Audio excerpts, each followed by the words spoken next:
Organ में अलग अलग तरह का कैंसर हो सकता है। जब पेशेंट्स डिटेक्ट होते हैं तो उनके स्टेज कई तरीके के हो सकते हैं। कोई पेशेंट स्टेज 1 में आ सकता है या कुछ पेशेंट स्टेज 4 में आ सकते हैं।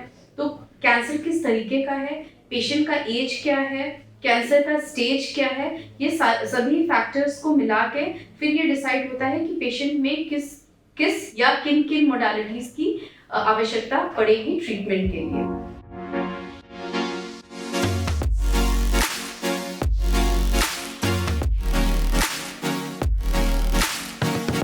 Namaste. Myself, Dr. Ankita Patel. I'm a radiation oncologist working at Apex Hospital Cancer Institute, Varanasi. आज हम बात करेंगे कैंसर में किन किन मोडालिटीज का यूज होता है ट्रीटमेंट के लिए। तो पहले हम समझते हैं कि कैंसर क्या होता है। कैंसर एक तरह की बीमारी होती है जिसमें कि नॉर्मल सेल्स जो शरीर के हैं वो एबनॉर्मल तरीके से बढ़ने लगते हैं। तो जो ट्रीटमेंट का इंटेंट होता है वो होता है या तो इस ग्रोथ को रोकना या जिस पार्ट में ये ग्रोथ हो रहा है उस पार्ट को ऑपरेट करके बाहर निकालना। तो अगर हम मोडालिटीज की बात करें तो कुछ कॉमन मोडालिटीज हैं जो कि कैंसर में यूज होता है। हर ऑर्गन में अलग अलग तरह का कैंसर हो सकता है। जब पेशेंट्स डिटेक्ट होते हैं तो उनके स्टेज कई तरीके के हो सकते हैं। कोई पेशेंट स्टेज 1 में आ सकता है या कुछ पेशेंट स्टेज 4 में आ सकते हैं। तो कैंसर किस तरीके का है, पेशेंट का एज क्या है, कैंसर का स्टेज क्या है, ये सभी फैक्टर्स को मिला के फिर ये डिसाइड होता है कि पेशेंट में किस या किन किन मोडालिटीज की आवश्यकता पड़ेगी ट्रीटमेंट के लिए।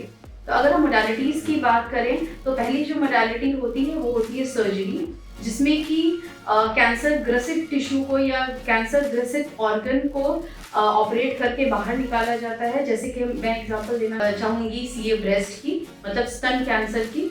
उसमें सर्जरी जो है वो हम बेसिकली 2 तरीके से करते हैं। एक होता है सर्जरी जिसमें कि हम स्तन को बचाते हैं, मतलब पूरा स्तन नहीं निकालते हैं, एक पार्ट ऑफ स्तन निकालते हैं। और दूसरा होता है मॉडिफाइड रेडिकल मेस्टेक्टमी, जिसमें कि पूरा ही स्तन निकाला जाता है। तो पेशेंट जो है वो किस कैंसर का है और क्या स्टेज है उस पर डिपेंड करता है एक्सटेंट ऑफ सर्जरी क्या होगी। उसके बाद जो सेकेंड मोस्ट कॉमन मोडालिटी जो कैंसर में यूज होता है वो है कीमोथेरेपी। कीमोथेरेपी एक तरह की मेडिसिन होती है या दवा होती है जिसे नसों के द्वारा या टैबलेट्स फॉर्म में दिया जाता है, जो कि कैंसर सेल को जाके किल करता है। कीमोथेरेपी क्योंकि पूरे शरीर में जाता है तो नॉर्मल सेल भी डैमेज होता है, इसीलिए कीमोथेरेपी के कुछ साइड इफेक्ट्स भी होते हैं। तो अलग अलग कैंसर में अलग अलग रेजीम्स होते हैं, टाइप्स ऑफ कीमोथेरेपी का यूज होता है। इसके बाद आता है रेडियोथेरेपी। रेडियोथेरेपी या रेडिएशन एक मशीन जिसको कि हम लोग लीनियर एक्सेलरेटर कहते हैं, उसके द्वारा डिलीवर किया जाता है। लीनियर एक्सेलरेटर के अलावा और भी मशीनें होती है, जैसे पहले कोबाल्ट से ट्रीट होता था।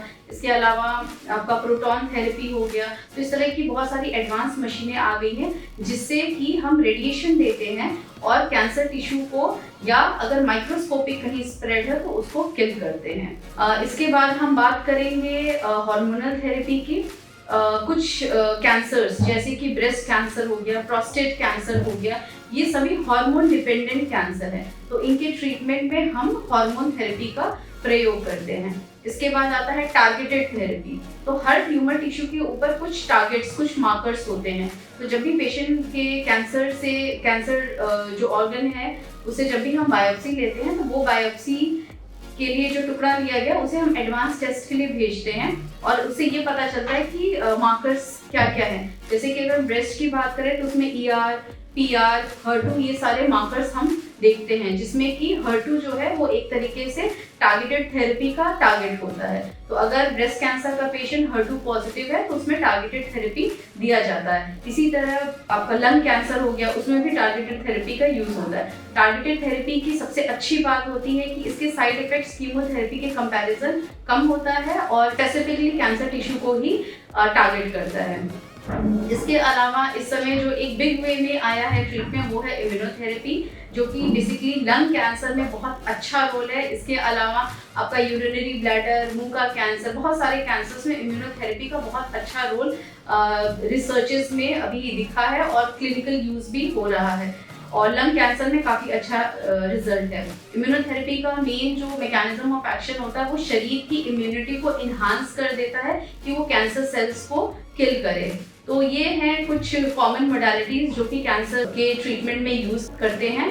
बट मैं एंड में यही बताना चाहूँगी कि हर मोडालिटी किसी एक कैंसर में नहीं यूज़ होता है और हर मोडालिटी को देने के लिए एक्सपर्ट्स अलग अलग होते हैं। जैसे कि अगर हमें सर्जरी करानी है तो हम सर्जिकल ऑन्कोलॉजिस्ट के पास जाते हैं। अगर कीमोथेरेपी या टारगेटेड थेरेपी या हार्मोनल या इम्यूनोथेरेपी देनी है तो उसके लिए हमारे पास मेडिकल ऑन्कोलॉजिस्ट होते हैं। और अगर हमें रेडिएशन देना है तो रेडिएशन के एक्सपर्ट रेडिएशन ऑन्कोलॉजिस्ट होते हैं। तो जब भी कोई नया केस आता है या कोई भी केस आता है तो it is discussed in a tumour board और डिसाइड किया जाता है कि इस पर्टिकुलर स्टेज में और पेशेंट की कंडीशन देखते हुए कौन सी मोडालिटीज़ का यूज़ करने से पेशेंट को मैक्सिमम बेनिफिट मिलने वाला है विद मिनिमम टॉक्सिसिटी। तो ये सारी चीज़ें मिला के और ट्रीटमेंट किया जाता है ताकि पेशेंट को बेस्ट रिस्पॉन्स मिले। थैंक यू, धन्यवाद।